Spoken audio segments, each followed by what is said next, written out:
All right, so we were talking. I'm sorry. Huh? Who's in the kitchen? The kids. We can't hear them. Oh, you can't? Okay. Yeah. The mic is right here. Okay. With So- this. I'm wrong. All right, you good? Mhm. All right, so we were talking earlier about your profession. Now, what's your profession? I work in financial planning and budgets in the hospital. I'm also the hospital statistician. Okay. Yeah. And so you've been around healthcare for a long time, I see. How long have you been in there? About 28 years. 28 years. Yes, yes. Congratulations on that. Thank you. So, being in the healthcare profession, financially, of course, but you still see some of the other stuff that goes on. Yes, I do. Have you seen any other bias? Hey, tell me about it. I know you've seen something Mm. that breaks your heart or sticks in your memory that sticks out. What story do you have? Or what Well, let me tell you a personal story of mine, going back to when my wife was still alive. And we took Lamar to Westchester Medical Center. I'll call the name of the hospital because that's where it happened. And the registrar, Caucasian, asked me for my insurance card.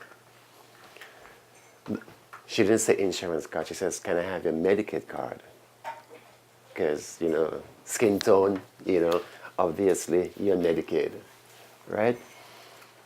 So I hesitated. I mean, like, why should she ask me for my Medicaid card? She's asked for it again. I said, well, okay. I gave her my Empire Blue Cross and Blue Shield card. That time I worked with Empire Blue Cross and Blue Shield. And that's the only time she gave me eye contact. So before she wasn't giving you enough? She wasn't looking at me at all. She kept her head down and she says, give me a Medicaid card. And the only time she looked at me was when she saw that I had an Empire Blue Cross and Blue Shield card. And she looked up. She took it and she, but I told her that wasn't kosher. I said, why didn't you ask me for my insurance card? If I have a Medicaid card, I'll give it to you. Or if I have a commercial insurance card, I will give it to you. So she got the idea that, hey, Then she said, okay, I'm sorry. I'm sorry that I got caught. I'm sorry that, hey, don't cause trouble for me. Don't call anyone and complain about me.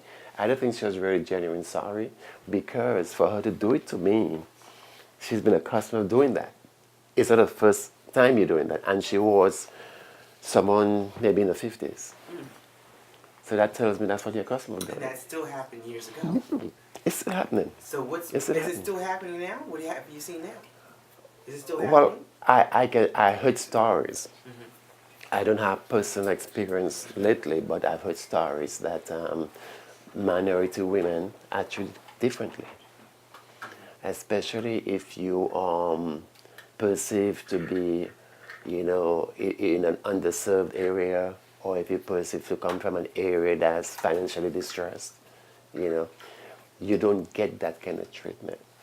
The interesting thing from my experience, working as an auditor for Blue Cross, auditing nursing homes, hospitals, and also working at a hospital, is that, and especially in the South Bronx or the inner cities, Medicaid is usually 70% of your revenue comes from Medicaid or some Medicaid-based HMOs, right? But then these people don't get treated right. Most of the people who work there or the administrators are people who live in nice areas outside the neighborhood. But then you come in and then the services are to the people in that population and not what it would be if you were in Manhattan, where your 60% of your revenue stream comes from commercial insurance. And to work in these areas, to attract talent into these neighborhoods, you have to pay them much more than you would. If I'm a doctor in Manhattan, why would I come to the South Bronx for the same money? You have to encourage me to come to work in that area. But then again, they come in, they get paid, the salaries, the benefits come from, most of it comes from Medicaid payments. But the men and women in that area, minorities, Hispanics, blacks, other, they are not treated right. That I see sometimes. They're not treated right. I remember someone complained about the people out there just hanging out. They just sit out there, do nothing. I said, but you don't know these people. They say, yeah, they just sit there all the time, they're on welfare, they're on this. I said, how do you know that? I said, let me explain something to you. Most of the people out there, you see, maybe they work night jobs. Most of these people, maybe they serve the country. And we had one guy black guy, was treated bad by some people. But he's always in the hospital. I won't call his name. I know he's deceased. But he served his country in Vietnam as a young black man. And he came back. He was one of those who came back with mental issues based on what he saw over there. Doesn't bother nobody. Just walks around, asks for a cup of coffee here and there. No problem. So if you treat people like that you don't know on the streets, can you imagine how you'll treat them if they come into an emergency room? Or they need care, they need some kind of mental intervention? So our skin color, Oh my even God. to this day, Yes. we still experience racial bias in healthcare. Oh yes. Yes. Yes. Even after I think you were telling me about a check. You were trying to write a check, or they were trying to tell you had to pay. Oh yes, my wife needed dental care. Mm-hmm. And that dentist, his wife got arrested in Upper Westchester County because she was throwing both parties for children.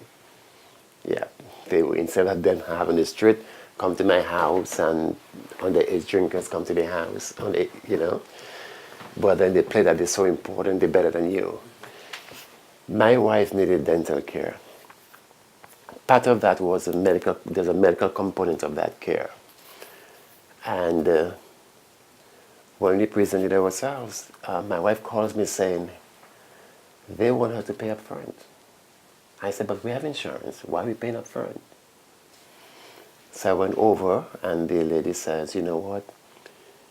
You have to pay for your care in cash before we even touch you. And we don't accept checks. I said, well, why do we have to pay? We have insurance. She said, well, that's a policy. She said they don't accept checks. But then this Caucasian lady came next to me and asked her, how much do I owe you? What's my balance or my copay? And she opened her checkbook and she proceeded to write a check. I said, there's something wrong with this picture. And then I got it. I said, okay. I left, and I called up my plan, my insurance people. And they said, Mr. Joseph, this is wrong. What you said is wrong. You don't have to pay up front. And go back to the office and demand that you get the care.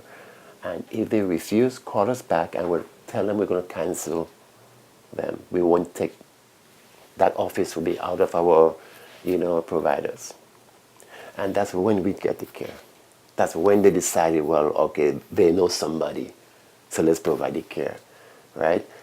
Can you imagine if I was an informed consumer? Do you know how many blacks that they turned away or refused to treat until they pay in cash? And catch-22 is this. They wanted they wanted us to pay the charges. Now, let's say the charges are $1,000. You can charge whatever you want.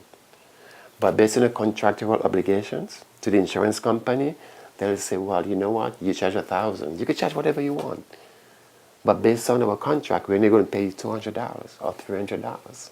That's what people don't realize and don't know, especially if you self-pay, right?